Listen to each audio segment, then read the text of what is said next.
And good afternoon, everyone. Thank you so much for joining Open Mic Foundation. Thank you so much. It is a Sunday afternoon in South Africa for all our viewers that is on the globe. Good morning, good evening. Thank you so much for joining us. I truly do appreciate your time. And welcome to the Open Mic Foundation. We have Sduduzo that's here with us. Thank you so much for joining us, Sku. You are from Port Elizabeth in South Africa, and Yes, I just want to welcome you. Thank you, Shesh. I'm from KZN originally. I stayed in East London. Yeah. Ah, okay. All right, we're from East London. I think today is, we are streaming from, the Facebook page of Open Mic Foundation. So we are not going to be using the group anymore, as the group is private. And to get more people involved in the foundation, the page is a public page so that everyone will be able to view, to see, to comment. And there's no need to access the group anymore, hence why we shifted the direction to the page. So let's get into today's topic and today's conversation with Sku's personal story. And the topic is letting go of my T18 and my healing and gaining my angels. So I think, Sku, before we go into the topic, I think just introduce yourself, where you're from. You're welcome to say if you know what you're busy doing right now, because I know you're in the entertainment business. Please share who Sku is before we get into your personal story about T18. Okay, thank you, Shesh, and thanks for having me. I'm grateful to be invited by the Open Mic Foundation. I'm Sduduzo Myeni. I'm 42 years old. I come from a large family, which I have 4 brothers that comes after me, my mother. I have a 22-year-old son, Siposetu. I come from the north of KZN, which is Mtubatuba, a small town in the map. I stay in East London now. I work for University of Fort Hare, the Makeba Center of Performing Arts as an artistic coordinator. It's not something new for me to be in the entertainment fraternity. I've been from Native Rhythms on the days when I was in Joburg, early 2000s, until 2013 when I had to move to PHS, and then I was pushed by University of Fort Hare then. So I'm stationed at the East London now. This is my 6th year. Okay, fantastic. Thank you so much for that. I think a lot of people, Open Mic is a global foundation. So what I'm going to do is share the map of South Africa so that sometimes people know where we're talking from as well. So Sku, I think let's get into your particular story and, what is it that you want to share of letting go of T18. So I didn't, when you said T18, I left it at T18 and I didn't want to say much about it. I think a lot of people don't know what T18 is, and I think it's kind of was confusing, but I didn't want to also let it out of the bag type of thing. I wanted you to share what it means and what is it, So I'm going to hand it over to you. Thanks, Shesh. Though the T18 sounds so slangish, so it's just a slang. Actually, it's a trisomy 18. It's one of the rare conditions. Medically, it causes a severe development delays due to an extra chromosome, which is the 18th chromosome, and too much of everything is a problem. So it's not only trisomy 18, it starts from the trisomy 1 up to trisomy, I don't know, but it was one of those medical conditions that was discovered by Edward syndrome. Hence, it's called the Edward syndromes. So the one of those Down syndromes that we get used to is the ones that are called trisomy 21s, the ones that we see in our normal daily lives, the ones that they live up to maybe the age of 30 when they are fortunate. But with trisomy 18, the unfortunate part is they are declared as incompatible with life. So I happen to give birth to one, trisomy 18. So they come in 3 stages. There's a full trisomy. Full trisomy meaning if you're pregnant and they detect it, that you are carrying a trisomy 18 full, you have a choice of terminating it. So for medical people, they usually advise for a person to terminate it. So, but most of the people, they decide to keep it for some reasons. And then, but in my case, it was not like that. They didn't detect it when I was pregnant. It was just a surprise to us when I gave birth to her. So there's also what we call a partial trisomy 18 and a mosaic trisomy 18. So those, they have those little things that you can point out, pinpoint, but for them, not that severe. With my case, my daughter had a full trisomy 18 where I was told that she won't even make it into a week. A week, okay, turned out to be 3 months, 3 weeks, which I'm very grateful for the time I spent with her, but it wasn't pleasant. It wasn't a utopia of a thing that you say, oh, it was amazing. No, in a way they say I must look at it in a positive way, but it's not that easy, because it was something that was just came about that we're not prepared for.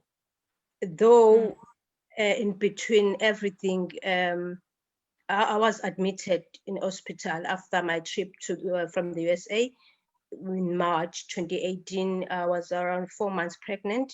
They said I carried a lot of weight because of flight, and then, but still they couldn't detect anything because. So how early can you detect something like this in a pregnancy? Do you know? Since for every woman, when you're pregnant, you have to go through the test, the blood test. So the scans. So there's this 3D scan, which is compulsory. On the 3D scan, that's where they usually detect it. But if there are no signs that are showing that there's something is wrong, there's no need for you to go for it for the 4D scan. In my case, there were no traces of anything. Even when they showed her on the scanner, she was all bubbly, a child that was moving, heartbeat was normal. She was appears as a person that has 10 toes, 10 fingers, whereas when I gave birth to her with the right foot, had a clean one, the way it means it developed fully. So her ears were lower than the eyes, and then they have small chin, and lucky she didn't have a cleft lip. Okay. And then she had 3 VSDs, of which when they told us that he has 3 VSDs, my gynae just explained to me that no, shouldn't worry. We're gonna fly her to Cape Town to see a cardiologist so that they can try and repair those 3 holes. And then that brought hope to us until the full results came from the neurologist and the pediatrician, and then they delivered us the news to us after 4 days after birth. So they said, the results are saying she's a full trisomy 18, and then meaning there's about 3% of chances to make it into a week. And then by the time when they said that, I already told myself that no ways, I'm losing her. Then she stayed at the NICU for full 36 days. I was going every day there just to deliver breast milk, just to cuddle with her and bond with her. In the midst of everything, I have to come back home every day and find my mom waiting to deliver news every day to say, no, she has gained 2 grams, 3 grams. She has lost 3 grams today, meaning she's not growing very well. And then she has an eye infection, because these kids, when they're sleeping, they actually don't shut their eyelids.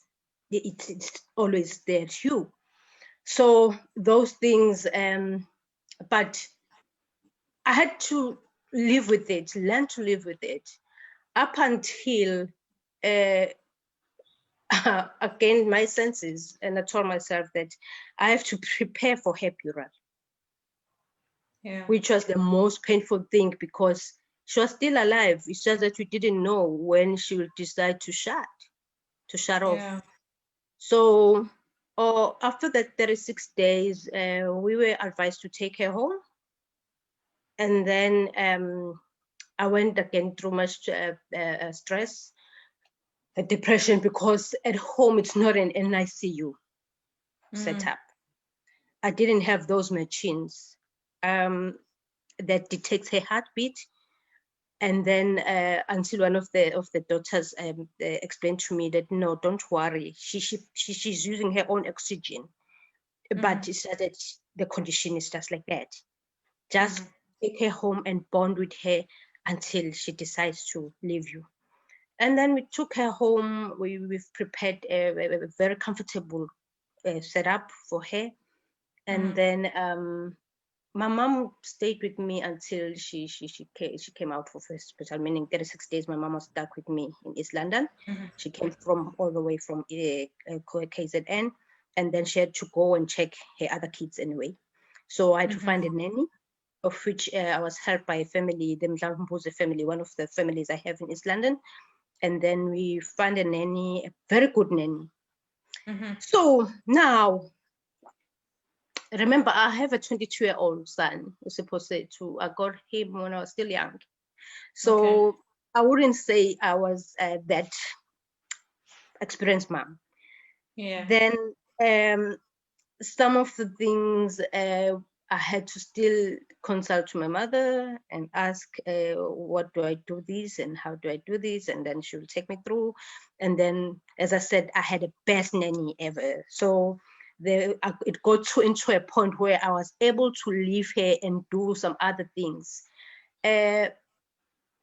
Because I work in the entertainment industry, I try to find some solace in the kind of work I'm doing. It's an entertainment industry.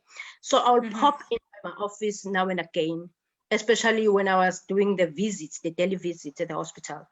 And then when I enter the building, every time I'll try to have that face that says, I've got this, I'm fine. So one of my friend and colleagues, Sduduzo Makatin, will look straight to me, even when I'm smiling, and say, I could see the pain in your smile. You are not okay. Then while we'll be chatting, he'll be connecting me telephonically with a doctor that I haven't met since this day, Dr. Peladi. She's in Durban. She will take me through and explain to me that when she does this, don't stress. When she does this, she must do this, which I'm grateful for. I had an amazing support system. My partner was there for me. And then my brothers, they were there. They will make sure that they call now and again. I had an amazing support. I had one of the ladies, Nelly Sakocheni. She works at the University of Fort Human Resources Department. She has a child that they haven't detected the problem. She's now 6 years old. I think she's just turned 7. They can't tell exactly the problem. Though she has a cleft lip, but you can see that she has mosaic and partial of every trisomy that you might think of. But the doctor can't tell that what's the problem. It got into a point when I asked her, when I lost my daughter, that tell me, how do you do it? Because your daughter's still alive and you seem like you're having it. And she said, Stu, I left my life in that ward when I gave birth to her. And I said to her, these 3 months, 3 weeks, it felt like 33 years of my life. I can't explain the pain that I've gone through. I cannot compare it with anything because it was my pain to carry. But when I summarize everything, the pain of preparing the burial of my daughter while she was still alive, I don't wish it for anyone. And I don't want to experience it again. Yeah. because there were times when we take her to the doctor for checkups, because every week we have to be in and out of our daughter's room. When I told him that she has started seizures, he said, "You must prepare yourself. She will leave you anytime from now. With seizures, they are incurable. We don't have anything to help with the seizures." So I had to meditate on it. I had to set my mom and discuss her that can she respect my choices, because I don't want to do the epidural the ordinary way of like the traditional way as Black people do when we're doing our epidurals. I opted Yes. for cremation. So she said it's fine, Dana, you can do whatever you want with my partner, we're fine with it. So we did that. And again, for the mere fact that I was away from home, I'm like 11 hours drive from home, like I want 900 something kilometers. So with the decisions that we had to take, some of the family members were not happy. Again, I had to deal with that because now here I am rocking in my mother's house with ashes. And then some were asking questions, but why? And I said, but it's my choice. You see, and but I had to let it pass. Again, it made me angry to see my own people not in the same wave with me. So, but it's life. Again, I had to go back to work. Go back to the environment that brings food on the table. The best thing I've ever done, it was for me to opt to study again. I resumed my studies. I did my postgrad studies in 2019, because my daughter passed on in December 12th, 2018. As I said, she lived for 3 months, 2 weeks. And then it's one of the healing, what will I put it? It was one of those remedies for me to keep on moving. I found my solace in books, of which I did it, and I'm proud of myself. But it was still in an honor of my daughter, Tingolenko Sazana.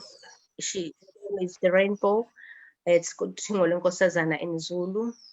Another name is Mandlakazi. Mandla is power, because of her dad. Her name is Mandla. And her other name is Khoisan, because she's a Khoisan descendant. So out of all that, my son, my 20-year-old son, Usetu, he started a company and he named it Khoisan Consultancy. Okay. Her sister wanted to start a Utingo collections, but already it's out there with the same idea that she wanted. But nevertheless, we are celebrating her in different ways, but beautifully. Wow. As for me, I'm so saying we have before we go to that school, so we have a lot of people that's live here that's also listening to you. We have, I think, Jen, I'm not too sure, Jen Sittle. She says, Magazi, woman of strength. Do you have a granddad that's Sipo Sittle? Yeah. My son. That's my son. Is that your son? It says Yes, my granddaughter, Scoo. Oh, okay. Okay. Let me try and open it on my other thing so that I can also see. Yeah, you will be able to see. Just mute it on your side though. Just go into the talk, Sku, you'll be able to see as well. Thank you so much, everyone, for joining on the Open Mic Foundation page. And welcome. This is the first talk that actually is being hosted on the Foundation's page. So all talks will be streaming from here. So Sku, can you see it? Hell, Sipho Sithole is my grandfather. Yes, he said it's He's your my grandfather. grandfather. He's the owner of Native Rhythms. He's Dr. Sipho Sithole. He's one of the best producers and music executives. Actually, one of those people who taught me everything about music. Before my life coach, which is Pelugas. Okay. Oh, well, yeah. welcome, sir. Thank you so much for joining. I hope you come and share some insights on open mic soon, and that's an invitation to you. my grandfather. Your grandfather, yeah. Absolutely. Of course, because again, his support is amazing.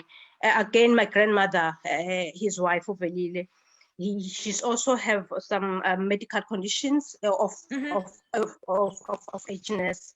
It's about what have I done now? Just hold on.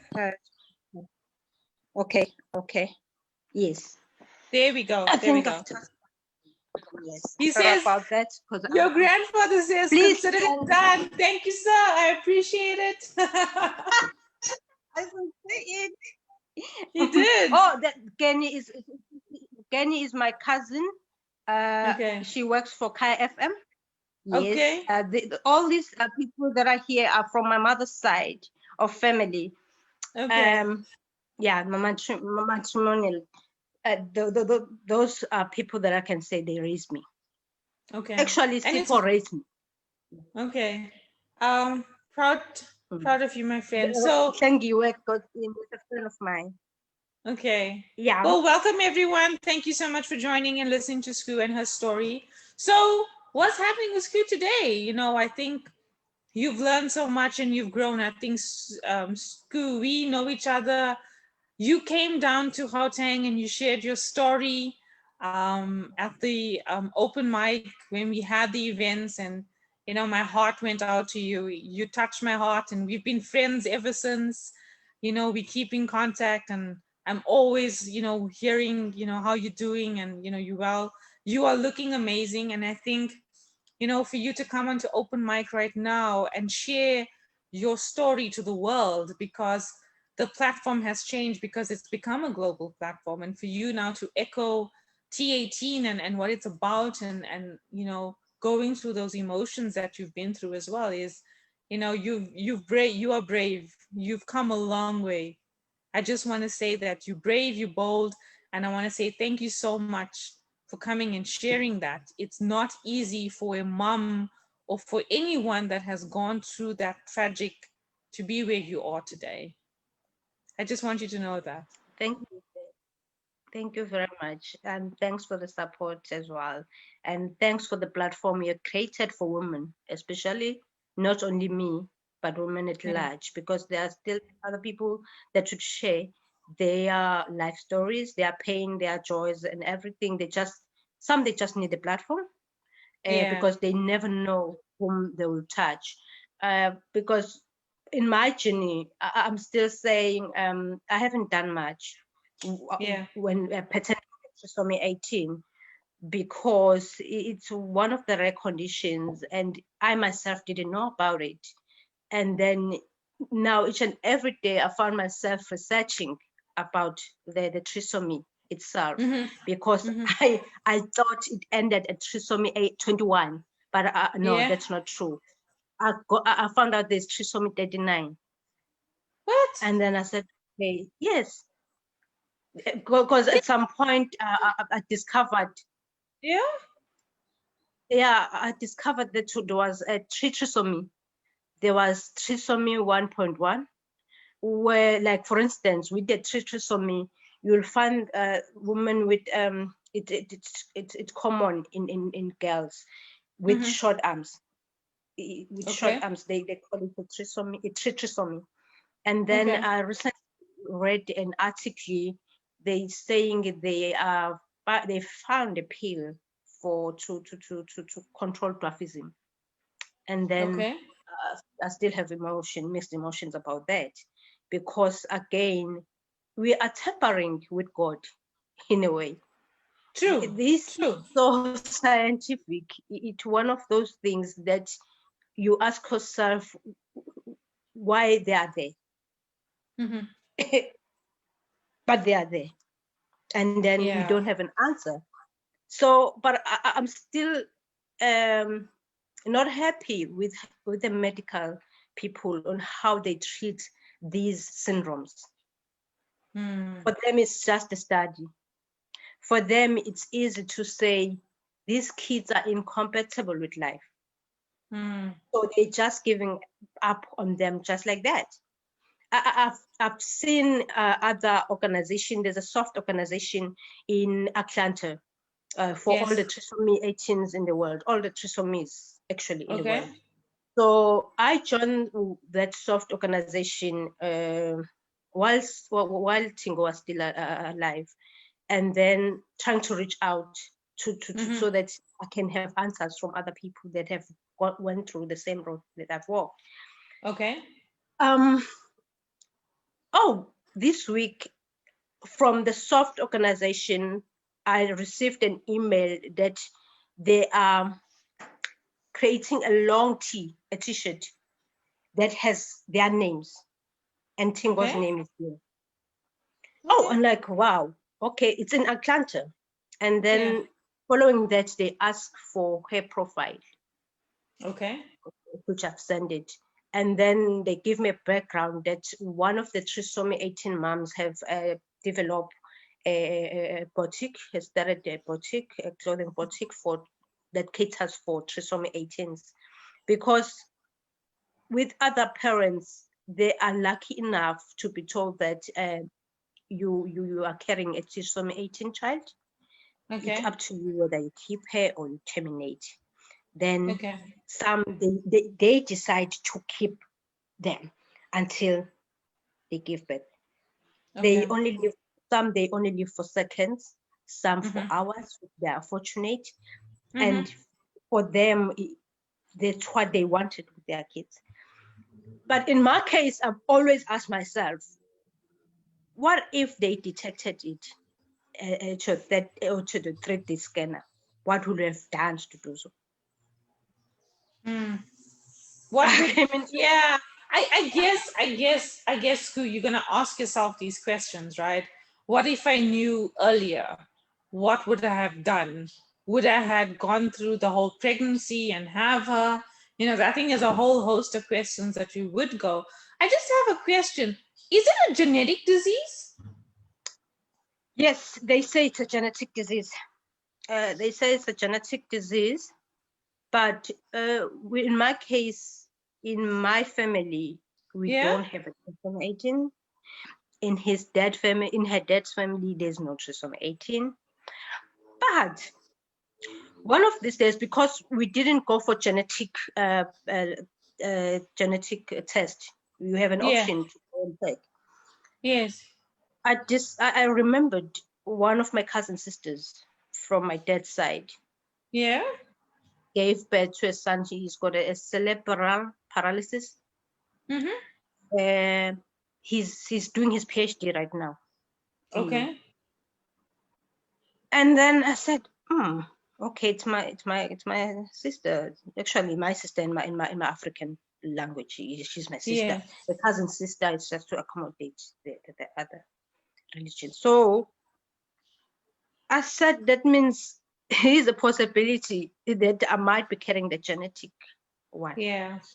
of the extra chromosome. Mm. But I still need to go for my genetic test so that I can have a closure. Because it got into a time where we're blaming each other, me and my partner. Yeah. Say, because at some point he thought I knew, and I just kept it as a secret. And I said, why would I have guts to carry a corpse in my body? Yeah. I hear Because you. my pregnancy was more like the corpse. It's just that I was fortunate enough not to know that. It was a blessing in disguise. And I always tell myself that the best time I had with Uthingole Nkosazana was that 9 months in my stomach when she was, because I didn't know anything. All I knew, I'm carrying an angel. I'm carrying a beautiful baby girl. Yeah, and you didn't suspect anything either because all the tests came out clear. So, I mean, yeah. No, I hear you. Despite the age, despite the age, because they're saying, because I'm 42, as I've said. Then I was 39, gonna be 40. And then they said, yes, they're high risk. You are in high risk to give birth to one of the Down syndromes. And then, but for me, I just told myself, no, I'm gonna give birth to a healthy baby. And then my daily visits to the doctor, they're telling me that she's fine. So rather, I will always carry that with me. That no, at times the unknown is the best. Yeah, I didn't know anything. Yeah, I didn't, and then it kept me insane. Like kept my sanity. So, but I will advise women, whoever they're planning to fall pregnant at their age of 40 or above 35, to insist in having all the tests done, regardless of your 3D scanner results. Go for the fourth one. But I think so too. I think, yeah. I'm still saying, it was okay. It was fine for me not knowing. Yeah, I can understand where you're coming from of not knowing, because you would have been more stressed about what would be the outcome of her coming out. You know, there would have been so much of more things coming out from you, and you would have ended up stressing, and you would have, you know, hypertension will build up, and it's a whole host of things that comes with stressing of pregnancies, right? So yeah, it's to your point. Sometimes not knowing that unknown factor is sometimes better. Is there anything that you would have done differently? If I knew. Yeah. If I knew, if I received those news while I was pregnant, I was gonna keep her. Yeah. I was gonna keep her because my therapist went through the same thing. She was pregnant, and then trisomy 18, and then they found out at 15 weeks. So she had to terminate. She imagine, she's more of a medical person because she's a therapist. And I was telling her during our sessions that I so wish, in my case, it was like your case. And she said, no, you shouldn't change her story. Don't change her story. Yeah. And I stick to that. And I won't change her story even now. Yeah. I think whatever that I've been through, God just chose me for a particular reason. Because maybe for another person will have like die with a child, but for me, I think I've carried it the best way I know how. Yeah, I hear you. I hear you. And it's true in what you're saying. It's your story to own, right? Yeah. It's yours. It's yours. And that's what makes sharing stories to others so inspiring, so that we can learn from each other's stories. Doesn't matter what it may be, just hearing your story and the emotions that you've been through, the things that you had experienced, and doing the things that you've done, it's yours. It's your own. You own your story. And that is why I'm, you know, that is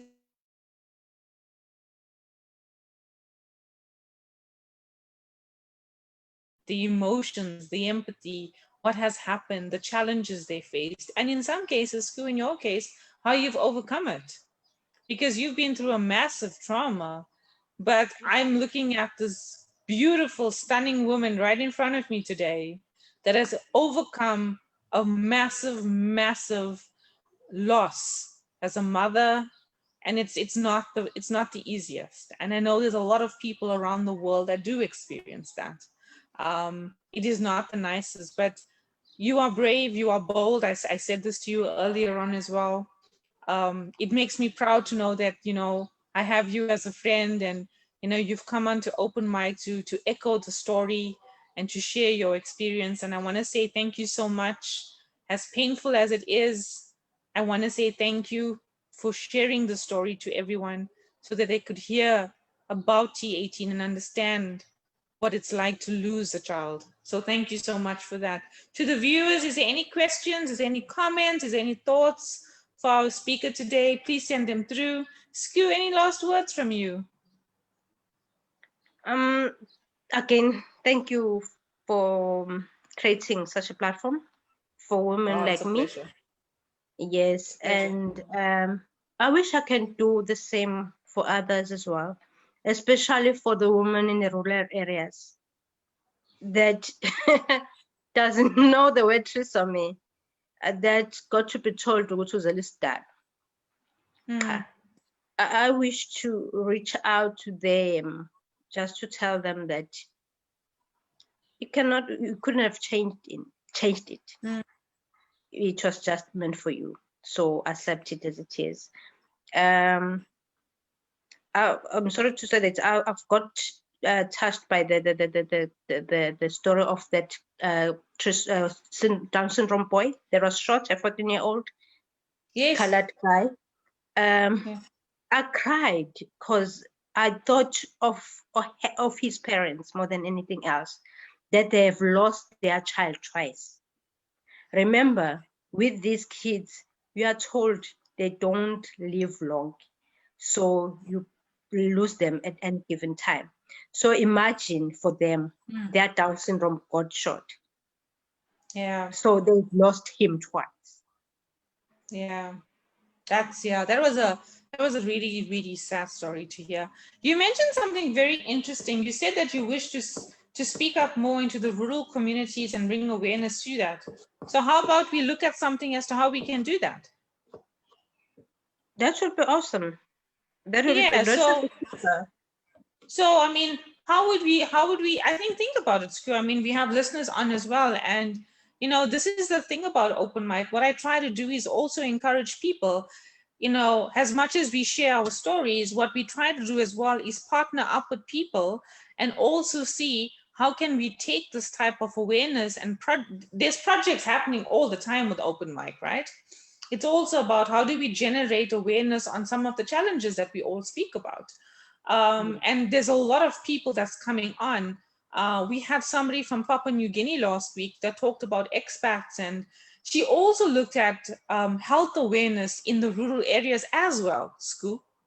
Yes. She was looking for people in other countries, and she also wants to bring out, how can I say, health awareness to the rural areas that they're experiencing as well.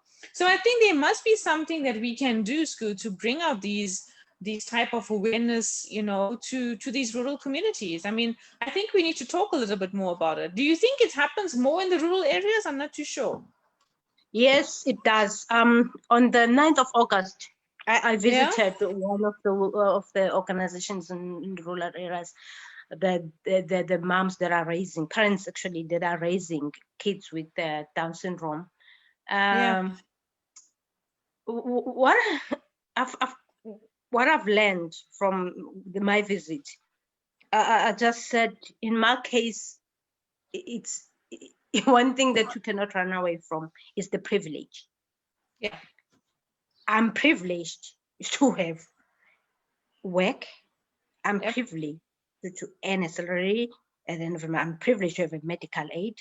I'm privileged to be able to buy the nasal tube to feed Tingolenko Sazan, which costed me about 1,200 a week.